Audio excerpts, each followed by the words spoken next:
Morning students. Today we are going to discuss a very important theorem of chapter number 10, circles. The theorem is the angle subtended by an arc at the center is double the angle subtended by it at any point on the remaining part of the circle. So this is theorem 10.8, very important theorem. Theorem कह रहा है the angle subtended by an arc. Suppose PQ ये arc है. So first case, there are three cases. PQ इसमें minor arc है. Here you will see PQ is a semicircle, and here you will see PQ is a major arc. So therefore, in this theorem, we have three cases. First one, when arc PQ is minor, when arc PQ is semicircle, and when arc PQ is major arc. So तीनों cases में हम solve करेंगे इस question को, और हमने बताना है कि ये जो आर्क है, जो ये एंगल बनाती है सेंटर में, POQ is the centre angle, वो डबल मीन्स ट्वाइस होती है the angle subtended by it at the remaining part of the circle. That means what we have to prove, angle POQ is equal to twice angle PAQ. तीनों cases में, case number 1, case number 2 and case number 3. Case 1 is minor arc when arc PQ is minor, when arc PQ is semicircle, and when arc PQ is major arc. So in all the three cases we have to prove that the angle subtended by arc at the center is double or twice the angle subtended by it at remaining part of the circle. So आपको तीनों case में क्या पता करना है कि जो arc centre में एंगल बनाती है वो हमेशा डबल होती है जो वो remaining part of the circle पर बनाती है, दैट इज सर्कमफ्रेंस पर. आर्क PQ माइनर है, यहाँ पर आर्क PQ सेमी सर्कल है, और यहाँ पर आर्क PQ मेजर आर्क. सो तीन केसेस में हमने सॉल्व करने हैं. चलिए सॉल्व कर लेते हैं. गिवन लिख दिया है, टू प्रूव लिख दिया है. So one have a construction कि AO ज्वाइन करेंगे और इसको प्रोड्यूस करेंगे two point B. Here also AO join to produce B, AO join to produce point B.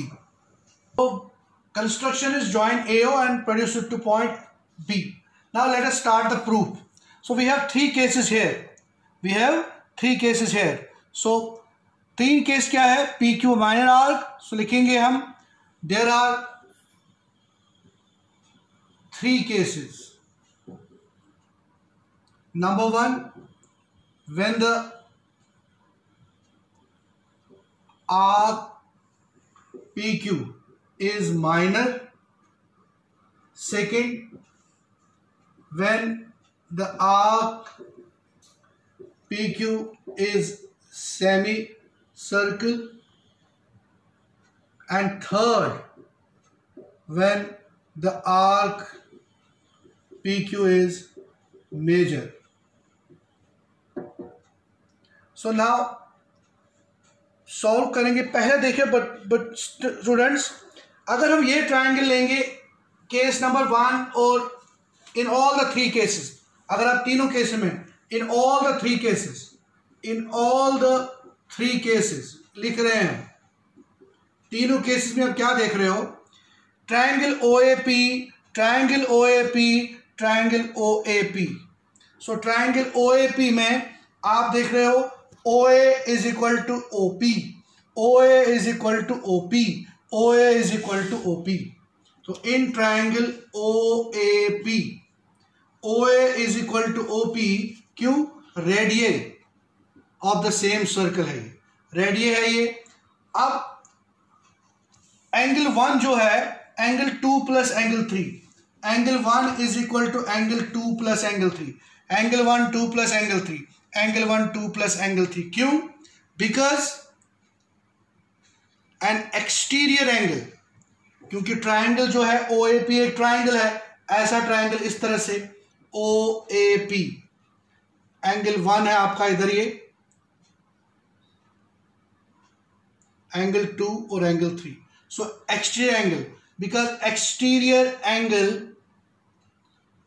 Of a triangle is equal to 2 interior opposite angles. ये इसका reason है, ठीक है। बट आपके पास OA इक्वल टू OP है तो angle 2 is equal to angle 3 होगा। OA इक्वल टू OP है, angle 2 is equal to angle 3, क्योंकि angles opposite to equal sides. Change करो। नाउ एंगल 1 जो है that is equal to angle 2 plus 3, but angle 2 जो है एंगल 3 के बराबर है, ठीक है। अभी आपने लिखा angles opposite to equal sides, angles opposite to equal sides are equal, इसका रीजन होता है।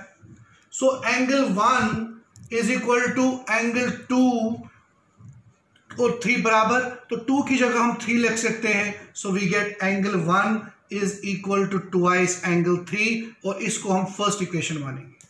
अब हम दूसरा ट्राइंगल लेंगे OAQ। So in triangle OAQ, इसमें OA is equal to OQ, Q ये भी radius of the same circle, ठीक है। सो देयरफॉर एंगल 4 और 5 इक्वल होंगे। क्यों एंगल 4 और 5 इक्वल होंगे? Again angles opposite to equal sides are equal. अब एंगल 6 जो है वो एंगल 4 प्लस 5 के बराबर है।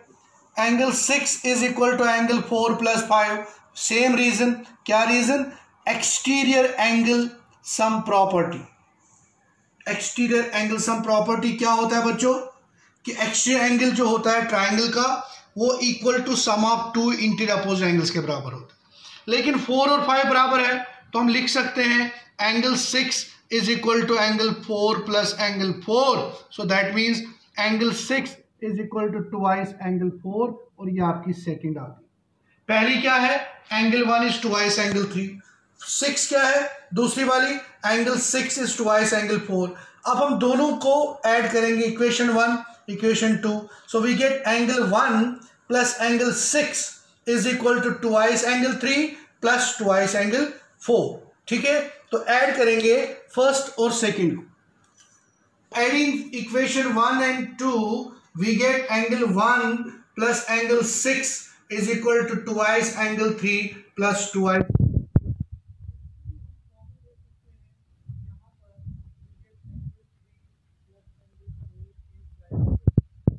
Angle 1 plus 6. Angle 1 plus 6 वो कौन सा एंगल है? POQ. So we get POQ is equal to twice. What is 3 plus 4? That is PAQ angle. Angle PAQ. So हमने फर्स्ट और सेकंड का प्रूफ जो हो गया, थर्ड का भी, कि एंगल 1 प्लस एंगल 6 आया and 2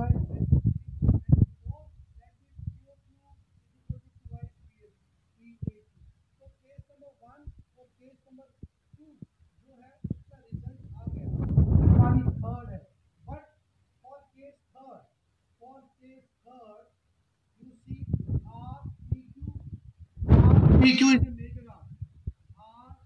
PQ is a major arc. इसमें क्या होगा?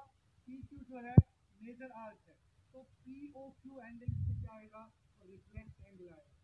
रिफ्लेक्ट एंगल POQ लिखना पड़ेगा। POQ माइनर आर्क में POQ, एंड सर्कल में POQ, but for major arc ये एंगल जो है ये minus जो है 7 और 8, that means angle 1 plus angle 6 जो यहाँ पर वो रिफ्लेक्ट एंगल है। So that is why in case third आपको लिखना पड़ेगा reflex, for case third reflex angle POQ is twice angle PAQ।